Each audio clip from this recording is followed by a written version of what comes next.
Alright, hey guys, what's going on? I'm going to show you how to play the track 3 on my first album, Sometimes All the Time. The track's called If You Only Knew. The tuning we're going to be using is Dadgad with a capo on 2. So from low to high, it becomes, goes from D, A, D, G, A, D to E, B, E, A, B, E.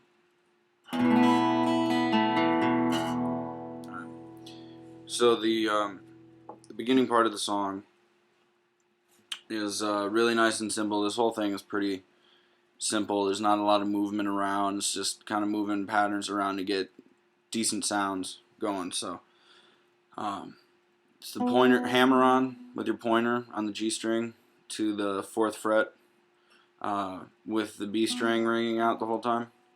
Then there's this little pull-off thing that I do with my ring finger going on to the 6th fret. So you get that. So then the next part, the next figure, which is really the figure that kind of goes through the whole song, is your ring finger on the G string will be 2 frets higher than your pointer finger on the B string, with the E string ringing out. This is kind of the figure that'll be used throughout the whole thing. So for this first part, though, you'll want your ring finger on the 6th fret of the G and your pointer on the 4th of the B, going up to 8 and 6. And then eventually you'll start the next section, and really the home base of the whole rest of the song at 9 and 7 with the E ringing out. So this is the intro.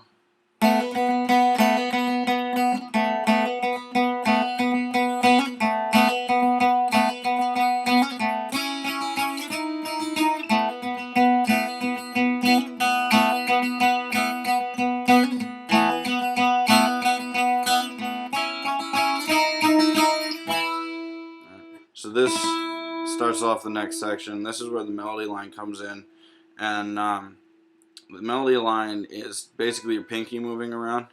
So put the pinky down on the 9th fret of the high E string, then you're going to bar the top 2 strings with your pointer at 7, and then bring your pinky up to the 11th on the high E string, and then back to the 9. So the whole time this is going on, the first part, keep it kind of thin, you know, so it's alright, and then each time it comes around, build up to the next part. Sometimes I play it with this tail leading up to it from the first part. Other times I don't. This is the tail of the second section, though. This 6-4 open, 8-6 open. But anyway, the melody line goes like this.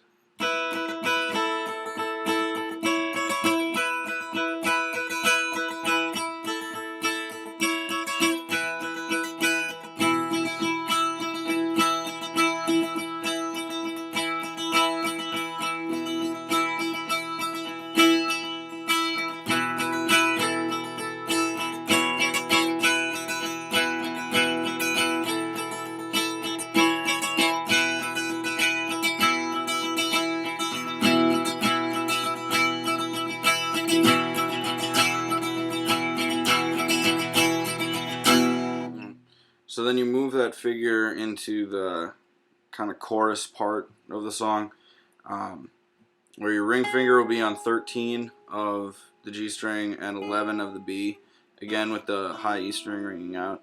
Then you move the whole thing down to 11 and 9, then up to 14 and 12, back to 11, or 13 and 11. And then again, like I said earlier, the tail end of the first opening part will become the tail for this part. So back to 6-4 and 8-6. So it goes like this.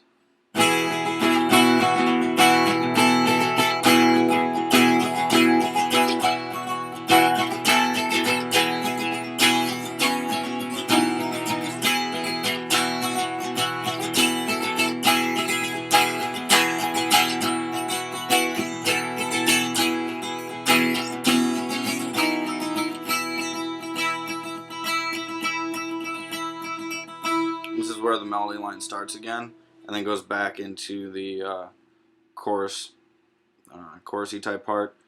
Then we'll get into the third section where you're just doing octaves on the low strings, the low 3 strings, except the A string is dead. So you'll end up using 4 dead, 4. I like to use my pointer and my middle fingers on this. So you do the 4s, 6s, and then 7. So I'll do the second time of the melody, the second chorus, and then the bridge part, which then goes back to the melody one last time. So might as well just play the whole song for you. Here you go.